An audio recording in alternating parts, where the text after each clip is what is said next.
house. You just gotta be ready when you ready. He's starting to like that.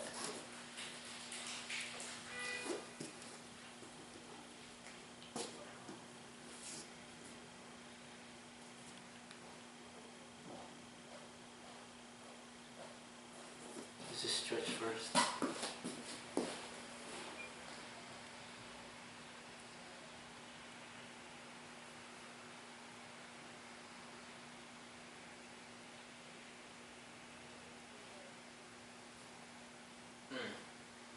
Speaking on the music, did you get that text I sent you from the Wu-Tang, like they released the album?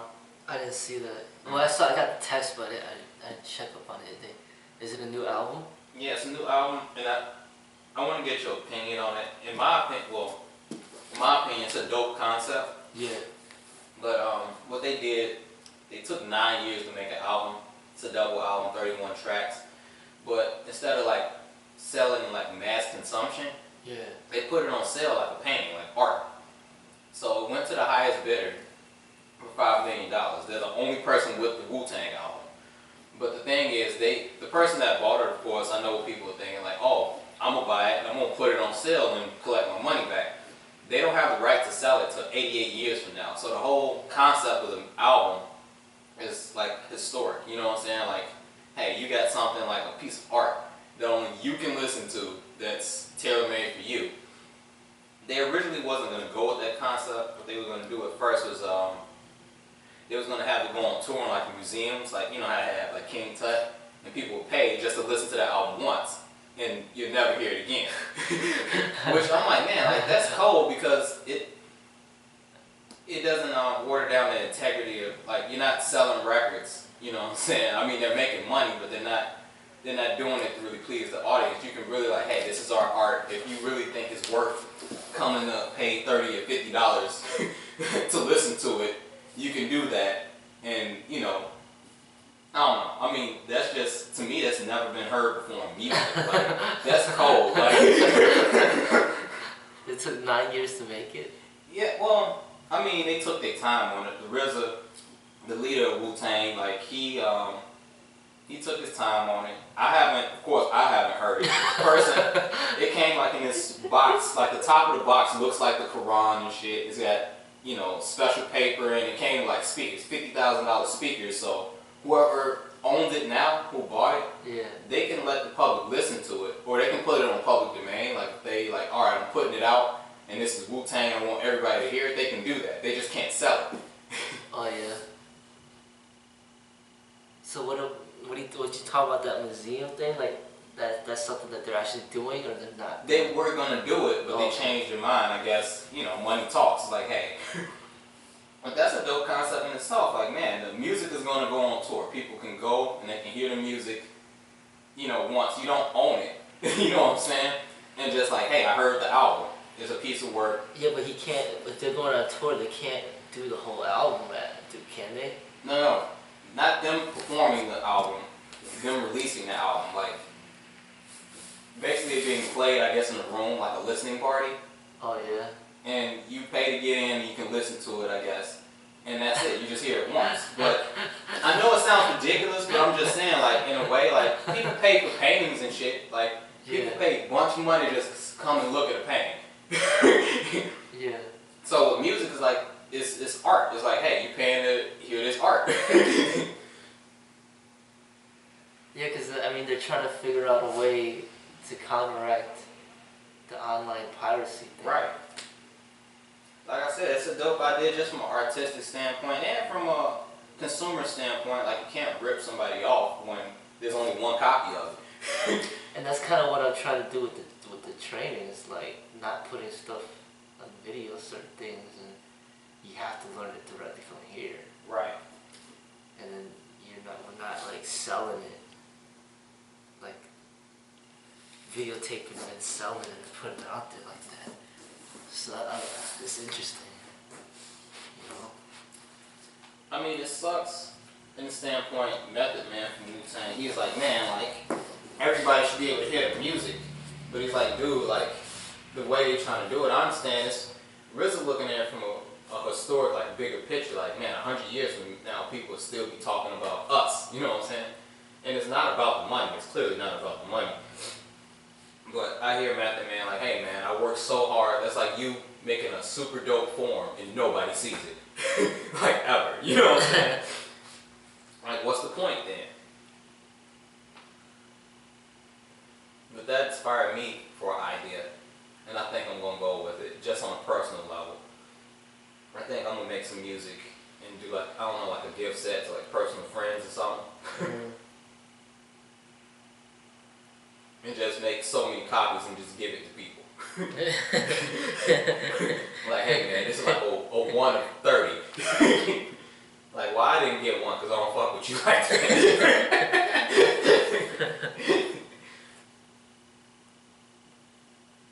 Well, that's essentially kind of similar to what I'm doing with the Phoenix form. Where it's like, I'm creating it and just sharing it.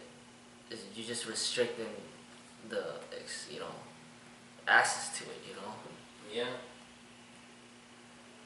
I mean, that's exactly what you're doing with it, really. I mean, you're not holding it till 88 years and then it becomes public domain. It'll probably never be public domain. Yeah. But, like you said, it's like, hey, if you really want, like, there's no way you can steal it. Like, other forms, you can go online and take certain things. It's like me filming myself doing it and then not giving it to anybody except for just one person. Right. Like the whole form. Yeah. Like, wait, it's the whole thing? Like, I ain't show nobody this, I ain't show nobody this, it's yours. You know what I'm saying? But the person who owns it, they can actually play the music. Like, if they want to put it online, they can do that. There's nothing, they just can't sell it. So they can put it on YouTube. It's their property. It's not their intellectual property. They don't own it in that, but they own the rights to the music, if that makes any sense. Like the master copy of in the music industry, the masters, I own the masters. So Wu-Tang can't tell them, if somebody wants to sample it or if they want to play it at a listening party for free, they can do that. But they can't sell it. Like they can't be like, all right, buy this new Wu-Tang album for $5.90. They can't do it. That's the only right they don't have is to sell it. I mean, because there's other people out there, like big name people that actually came out with albums and they didn't sell it at all, they just put it out there. True. I know Mortal Technique did that, and I think they even said Miley Cyrus did that too, or somebody. I mean, people release free music, and music, when you put it out for people, for free, people don't value it. That's like you doing a form out in the street. And it can be a really dope form, but people are like, oh man, it's free. I don't want to learn that. But it's like, man, this is something that, you have to pay for. And it can be the exact same damn form. Yeah. People will value it more just because, like, dang, like, I got to pay that bread. But in order for them to do that, they obviously took so much time to build up their name and their reputation for somebody to buy for $5 million. They had to do a lot of things for free, and then eventually they did things to pay for it, and now they got to the point where they could do it like this. Right. Where they have the leverage to do it like this. Oh yeah. Because other people, if they try to do the same thing, then the highest bidder is like $5. Yeah. Or something like I that. ain't gonna give you a dime, right? You get something for free, still don't want it. So, it's kind of like those famous people that die, and then like their guitar sells for like $5 million or something like that. Oh yeah, like John Lennon and Elvis's guitar. Yeah. That he played as Jimi Hendrix, like one of his guitars that he played at Woodstock or something. He sells for $2 million. Yeah. It's almost like that. It's almost like Tupac creating those albums before he died and it's unreleased. Yeah. And then now it's like a high demand because he's dead already. He made more than $5 million off Tupac's unreleased stuff because they released 5, 6 albums. Yeah. Yeah. So they got return on their investment, definitely. I'm just saying that's a new way to consume music, like just the experience of it. Like, alright, you get to listen to the music, but you get to listen to it in this setting. It's not like, alright, well, you get it on iTunes or you listen to it in your own setting. think that has a lot to do with how people perceive things as well. How you hear things. Like if you hear something in the club, you'll probably like the song in the club, but if you hear it at home, you're like, man, why did I like this song? Mm-hmm.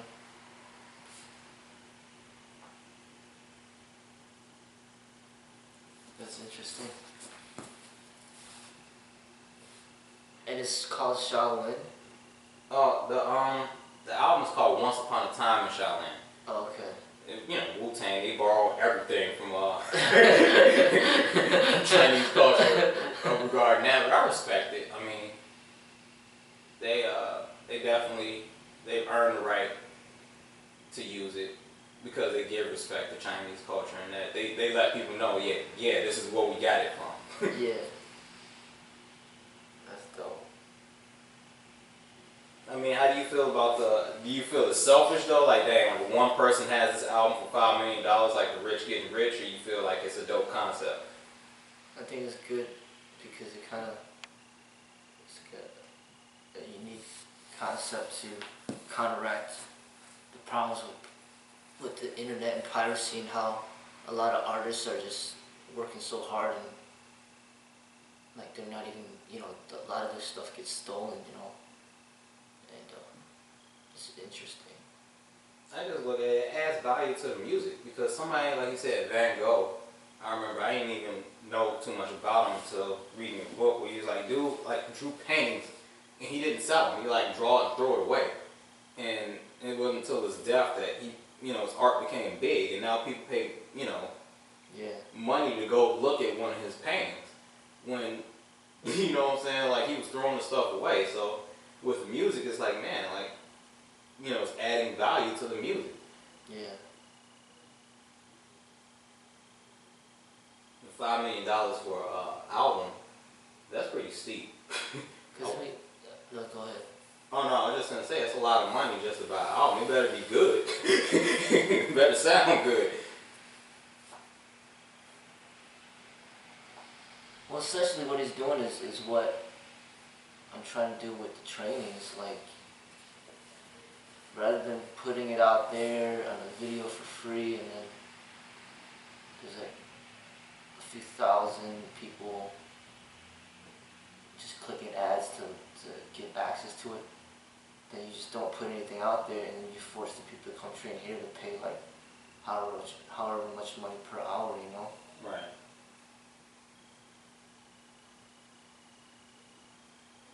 Because the artist always has to figure out ways to preserve his art and,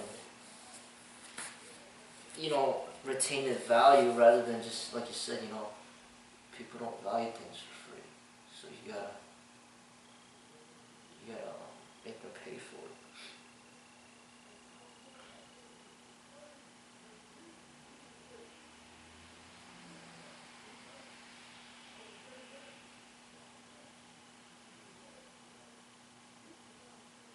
I mean, I look at it the same way I kind of do bottled water. It's like, oh man, you go to the store, it's more so convenience. It's like, oh, well, you got water at home, I don't want to drink that, it's bad for you. Like, what? Like, it's water, well, it's free. You go to the store, it's the same goddamn stuff. But you're paying for it and people value it. It's like Vincent Van Gogh's painting is like, you got like the actual painting that he painted, and so you put it up there like that, and people come just to look at it, like you said, and like now everybody's got cameras and they can take pictures, but if you restrict that and be like, you're not allowed to take pictures, and then if they did take a picture, then they'll like try to put it online and be like, hey, look at this painting, you know. But then that kind of takes away the value of it, because then you're like, you know, you got to come here to look at it. Right. You know what I'm saying?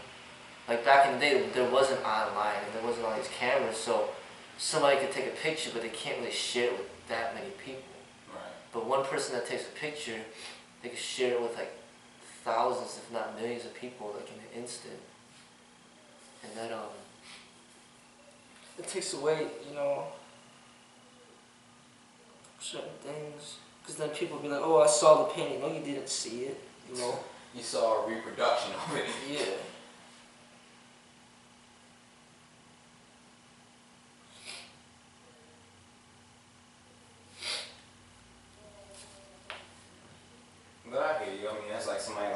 train with Freddie. It's like, no, like you followed what was put out on the line for free. Which, I mean, you trained in that sense. Like you can claim that, you can definitely claim it, but were you actually here training? No. So I hear your point loud and clear on that. Yeah, but it's at the same time, it's kind of like the people that I meet directly, not every single one of them even appreciate it. You know what I'm saying? True. So that some people are like, yeah, I train him or I know him, but then you don't appreciate it, and then you never got anything out of it. Right. You know, it's kind of like somebody. It's like. Like say Vincent Van Gogh had a son and he sees the painting every day, he don't care, but whatever. Put his hand up. Or like it was literally like that. Like he had these paintings and then he'd give it away to his friends for free, and their friends would throw it away. He's like, man, that's ugly. They throw it away. That actually happened? Yeah. Wow. You know? That's ugly. Like, so, you drew that?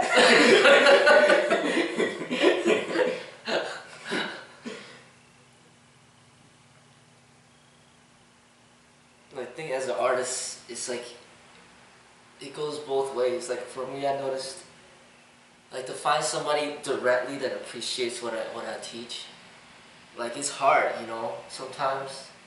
And you don't find that many of them, you know. No, but when you express it online, because you're connecting with so many people across the world, like you could find somebody in another country that truly appreciates it. Like even though he's not with you like directly, like you find that appreciation because you just open up the opportunities to so many more people, and then that just gives you like that could better your art because now you're drawing in energy from different areas where. If you just restrict yourself just to teaching directly and you don't express it online at all, then you might find like one loyal student, and then it's hard to gather up an immense amount of energy and motivation from just one person, you know. Sure. So it goes both ways. But I think like Wu-Tang, they've been established for so long that they could do something like this. Yeah. But the average artist, you can't do that. You gotta like start off somewhere. Where a lot of times you end up giving away for free in order to build up that audience where they start to appreciate it. And once they appreciate it, then you can start charging, and then charging more and more, you know. And then you start restricting certain things, whatever the case may be. Wu-Tang's been out for 20 plus years. You know, they definitely, Yeah. they one of the best rap groups ever. All of them have had successful solo careers, which, like I said, they can do that, but I love the fact. Because when I first heard about it, I'm like, man, like you can make the music honestly. You know, it's not like, oh, we're chasing a single or we're making songs for a certain crowd. It's like, no, this is our art. This is representing us. This is what we're doing. And we're putting it on sale. You know what I'm saying? Like, Yeah. I'm just saying the integrity of it. Like, you don't have to compromise your art. Which I see a lot of that. I mean, like, I think for me, Jenny's doing the same thing with her bakery. Like, she's like really talented with it, you know? But she's not like at like a major grocery chain or restaurant that's like selling it, you know? It's all for her, herself and the people that she's close to. And she's pretty much like live with it and die with it. Like nobody else really knows how to do it, you know? And there's people out there that are like that. It's just that they're not a big name like Wu-Tang. They could sell something like for $5 million like that. You know what I'm saying? Yeah.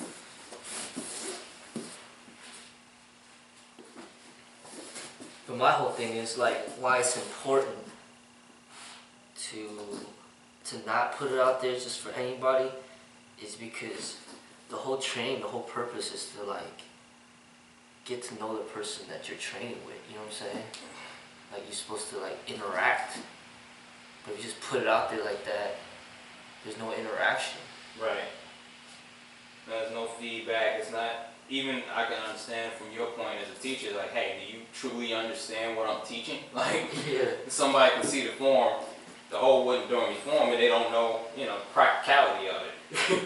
I mean, it's not just about the technical combat practicality, but just about the person and their inner growth. I mean, just like spending time with them and seeing them grow and mature and helping them like make like certain life decisions, you know what I'm saying?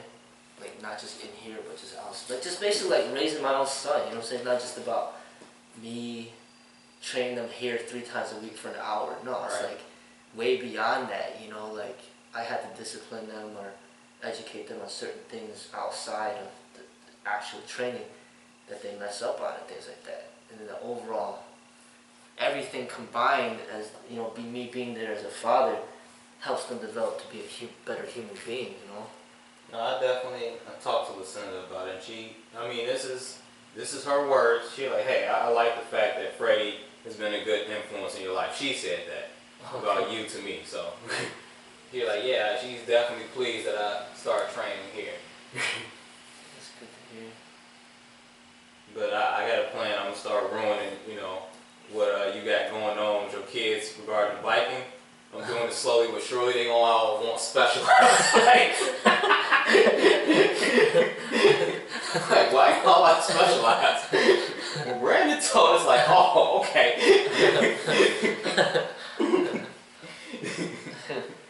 You tell me I can't train here no more.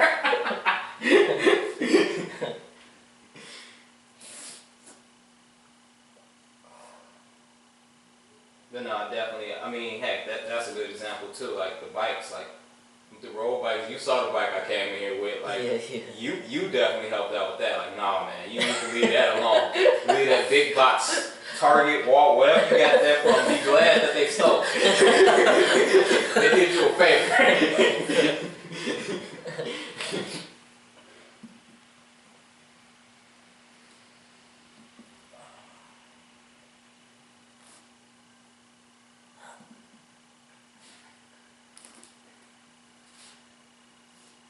Yeah, I think it's a challenge with the internet.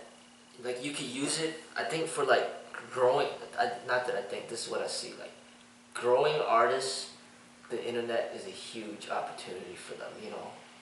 But established artists, it could be a challenge to be like, you know, I spent all this time to make this, like they say the movie, they spent like $500 million to make a movie. Yeah. And then they're like, alright, this person's like, alright, I got it for free. Yeah, I mean, essentially that's what happens.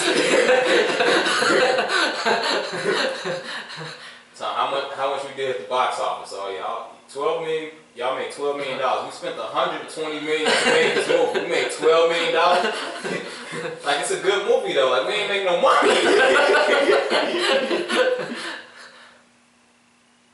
Cause you know, I see how hard it is to make an album. How much time, everything. Well, just creativity, like you said, time, creativity, like everybody, I mean, you and I see it, everybody can't do it. You know what I'm saying? Especially on a high level consistently. Yeah. And like you said, with budding artists or artists who aren't known, you don't need a record company to get famous anymore. Or to get your name out there. Like Chief Keef, the way he got famous, he put a video online, he eventually got a record deal behind it. But it was all like his own footwork. Like people knew who he was. Yeah. That's what I say. Like it could be an opportunity for growing artists. But I guess for the established artists, if they're established already, then they're like, you know, they'll find other ways. I mean, they still find a way to make the money somehow. Because people still end up buying stuff. You know? Yeah. Great example. I mean, from what I've seen. When me and Lucinda went to the Janet Jackson concert, Janet Jackson got a new album out. Yeah. I didn't buy it. I wasn't looking to buy it. But my father wanted me to buy a t-shirt for him. So I bought the t-shirt. All of a sudden, they threw the album in the bag. I'm like, I ain't buy that. She's like, oh, it came with it. So whatever they're doing, like transaction-wise, they're taking that as a sale. You know what I'm saying? They know they're going to sell tickets because people want to see her perform. Yeah. And they know people are going to buy merchandise. But even if they don't buy the music, they're going to give it with anyway. So like you said, there's other avenues for people to make money off of music. And for Janet, her touring, like people are going to go see her tour and buy merchandising and they're going to get the CD.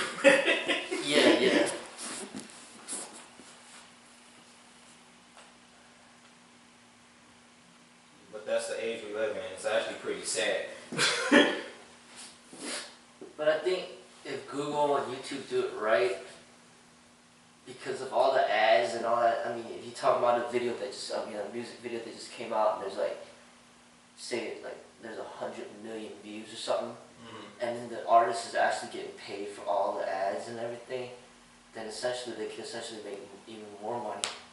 True. Than just selling CDs like they did in the past, you know. As No, long as they do it right, then everybody benefits, you know. Yep. I mean, it's totally new. Like, this is unprecedented, the stuff we're seeing now. Digital sales, not even sales, like streaming.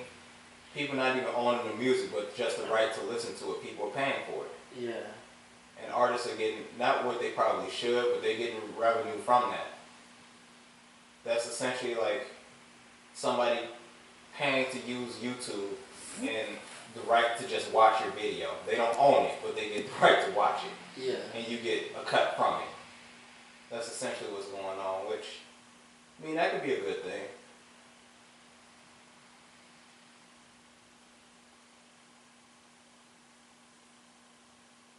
But yeah, I think like each individual artist has to find out what works for him, you know. Like some artists, like they make music and if they put it out there and it's get very frustrating. Like they're really good at what they do, and but then they don't have like much.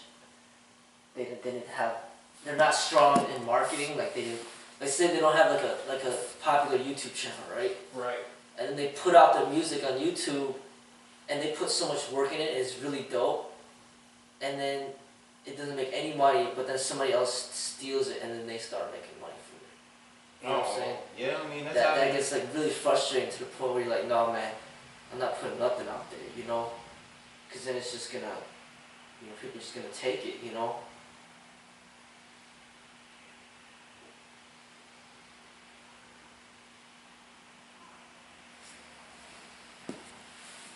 That's one thing my father told me years ago, and it's sad, but it's true. They're like, hey, everybody steals, man. And he's talking about music especially, but whether it's styles or whole songs, they're like, hey, everybody's stuck still, left and right. You just like, the best thieves are the most popular. I mean, it could be seen as stealing, or it could just be seen as, hey, you know, he was inspired by you, which was the whole point. That's kind of, in a way, that's kind of like the whole point of art. True. It's like, they were drawn to you and they want to be like you. So if you don't want people to be like you, then why you put yourself out there like that? You know what I'm saying? Like Mike is like, be like me, be like Mike, buy these shoes. You know what I'm saying? But then if they steal the shoes, no, don't be like me. It says you buying the shoes, be like me. You're like, don't be like me.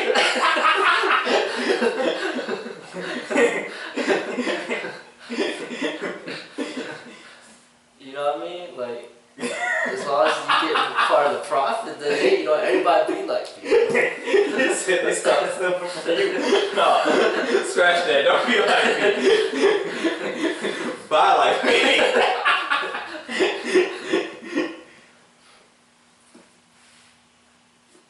But yeah, I mean, it's like no artist could develop to be great without being influenced by others. No, of course. I mean, you can't, unless you're the first human being on the first planet, the first one to drink water. You taught yourself how to walk. You never saw nobody do it before you. No, but I'm telling you, even we steal from animals. Like, you see animals doing stuff, like, man, that looks dope. Try that out too. You know, I'm a wet bird too.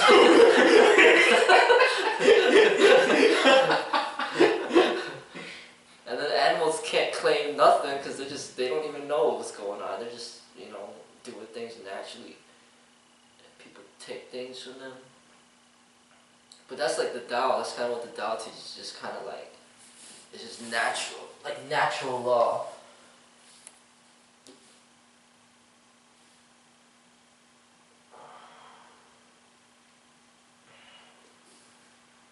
That's funny. I said don't be like me. You gonna still be like them. Don't be like me. Steal from them.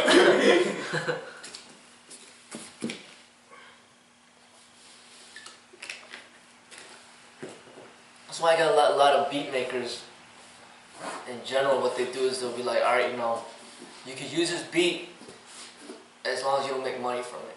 But if you make money from it, then you gotta give me a cut. I mean, it's only right though. It's like, hey man, that's like me taking the form and doing something. You're like, oh man, that's dope. Like, I get hired to do like a movie scene or some shit. And I just use something you taught me like as an actor. You're like, all right man, that's cool.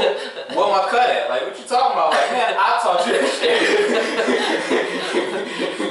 Like, you could at least got me a role in a movie or something.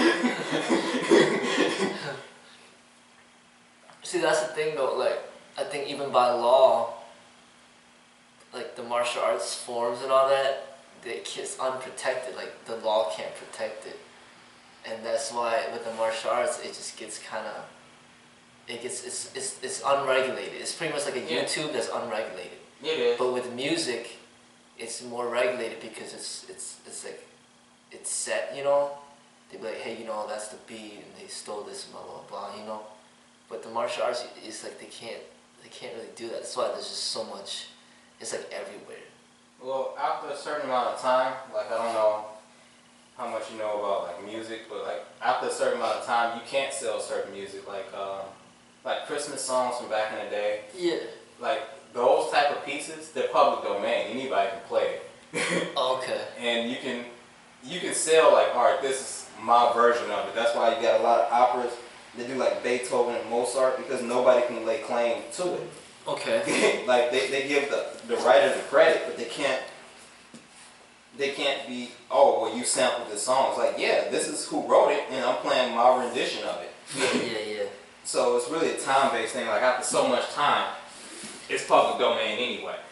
Yeah. You only got a certain amount of time in music to make money off of it.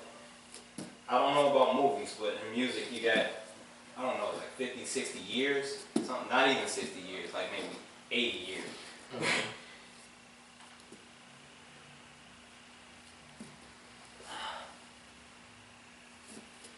In martial arts, I mean, you talking about thousands of years. Yeah, hundreds man. of years. So it's like, hey, you paying the grandson of the grandson of the great grandson of the granddaughter, the grandnephew.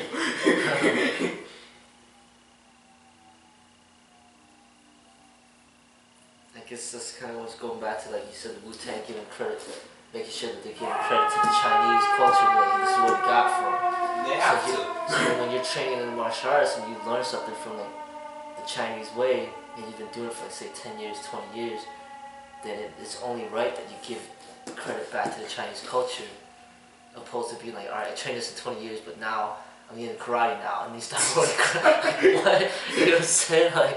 Like you know. My former Sifu, well I ain't gonna say former, I mean he'll always be a teacher. But he did that in reverse. He learned karate first because he couldn't find any kung fu. Like it was hard to find even then. And then when he finally learned, he started doing that. Yeah. I mean it's like the promotion. I mean it's like just like with LeBron James, like he went, you know, from the Cavs and then he went to Miami and then Cleveland was pissed at him. Right. He went to Miami and then he came back to the Cavs. And then it's like when he's in Miami, he's promoting Miami. Now he's in Cleveland, he's promoting Cleveland. Right, who you playing for? Yeah, and that's kind of in the martial arts, it's the same way. It's like, you know, which one are you representing? Which one are you going to be promoting, you know? Like he can't play for every team in the NBA, but like, okay, I'm representing all of them and play every game. You know what I'm saying? Right. Like, he's got to choose one team. Like, this is my spot. And then he might be there for 10 years and he goes to another one that's up to him, you know? Right. But it's kind of like the same with the martial arts. You promote in Japan, you promote in China or Thailand. What are you promoting? You know? Right. You don't have to disrespect. I hear you. It's like, hey, what are you representing? Even in music, it's like, hey, man, this is hip hop, and this is like pop music or R&B. Yeah. You can't be both.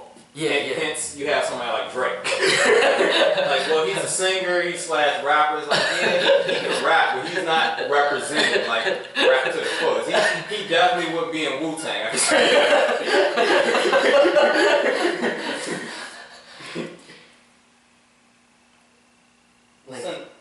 Sometimes you gotta get put in a position where you just have to choose. You might not want to, but you have to. Like you just like, you know what? I like both, but then this is what I represent. You know what I'm saying? Right. I mean, yeah, you can be multi-talented. Even beyond that, like position. Yeah. Basketball, you can play multiple positions. Yeah. But you have to, hey, you're playing point guard, small forward, center. Yeah. Choose. You can't play all 5 at the same time. Exactly, that's what I'm saying. I'm the PowerPoint center. What?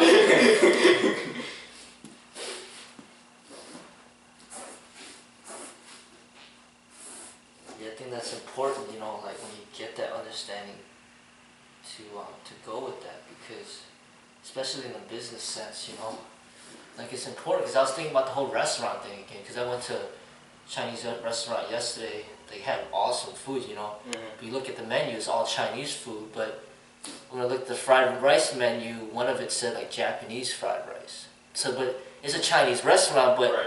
if you throw in like one or a few things from another culture, that's fine. But you can't be like, hey, you know, it'd be so ridiculous. You're driving down the street and you see the sign, it says restaurant. And then you're like,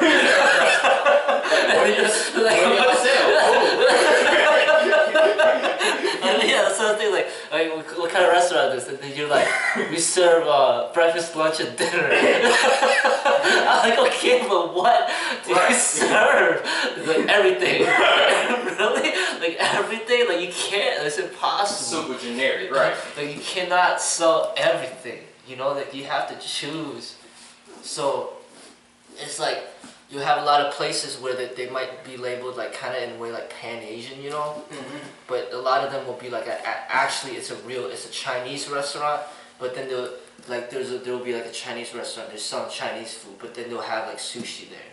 They'll have like some popular Thai dishes, but it's a Chinese restaurant though. Right. So then when I look at it in the school, it's like it's supposed to be like Chinese culture, but then there's also other cultures in here too. And then we're promoting different things. Like you got the rap music, got the African drumming, for example, right? Right. And but it's still the Chinese martial arts school Right. under that umbrella. But then we're promoting different things, you know. So that's what one thing I noticed, and it's important for business. Like you have to do that for business, because you got to basically communicate to the public a general idea, as specific as you can, of what you actually do. I ask when I go places, especially restaurants, and I know sometimes people take offense, but I'm like, hey, what? Like when I go somewhere I've never been, hey, what do you all do? Like, what do you all do best?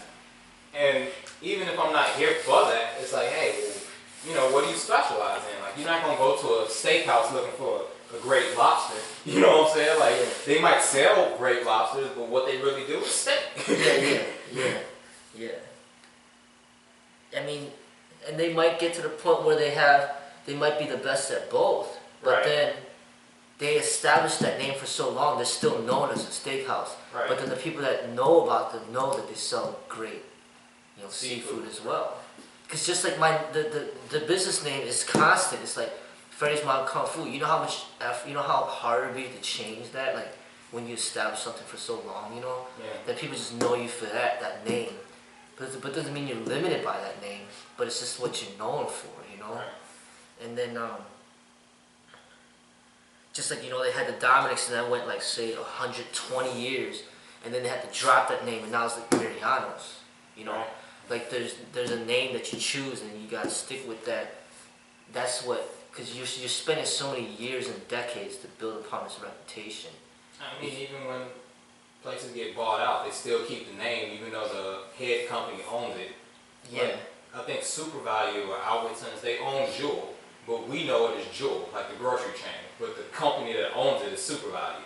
If they change it to Super Value, like, what the fuck is that? You know what I'm saying? It's the same store. Like, no, where's Jewel?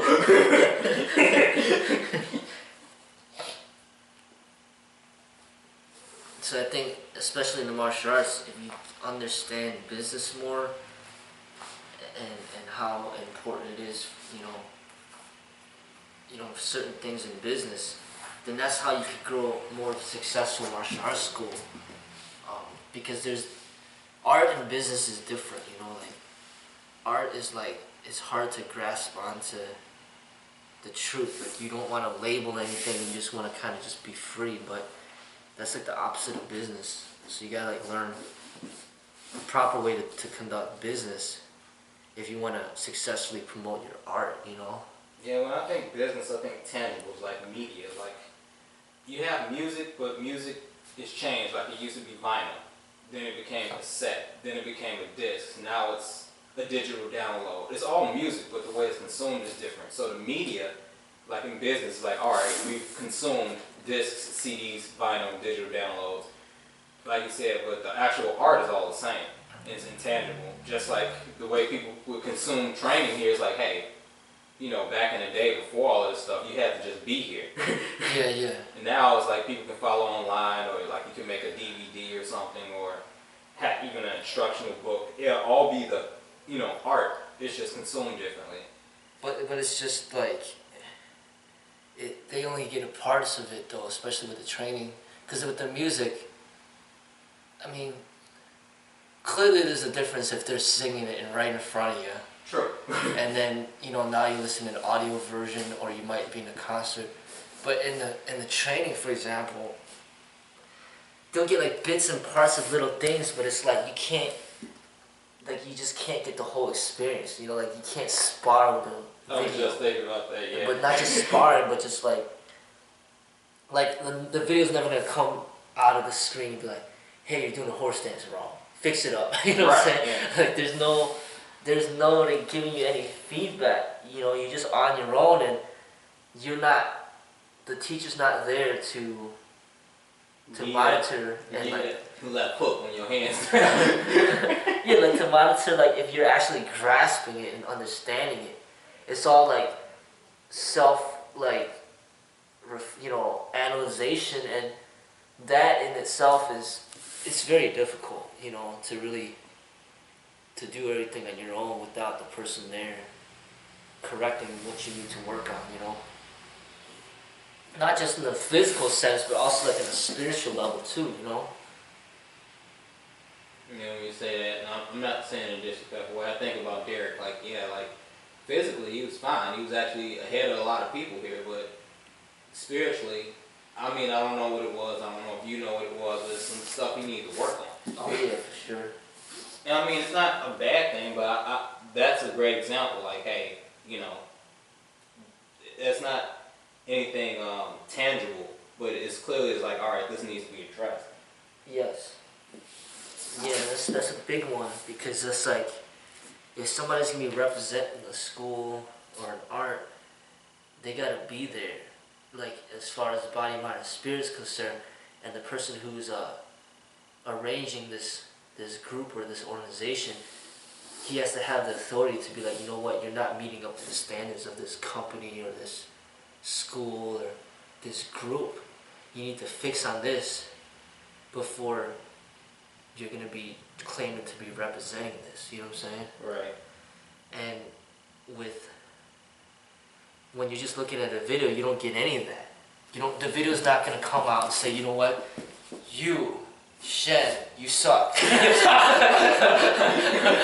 what I'm saying? Like, you need this to work on this. You know, like, you don't get any, basically, you get all you're doing is just kind of taking in what you want, but then you're not being open to, or you're not even having the opportunity to get that feedback from the teacher that, hey, you know, you need to work in this area of development.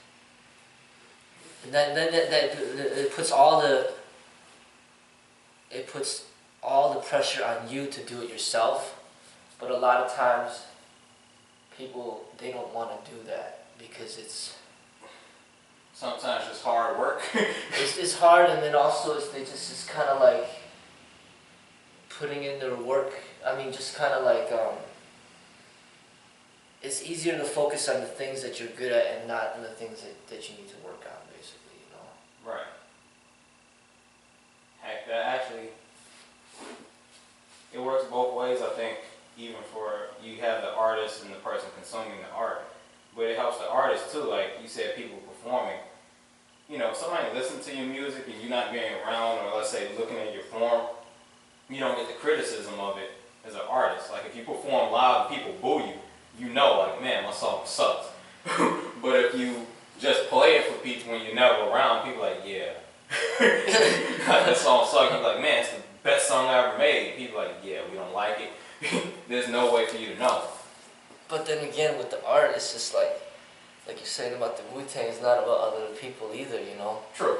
Because it's like the Vincent Van Gogh thing is like, everybody hated his stuff during his time, but then later on, there's people that gained appreciation for it.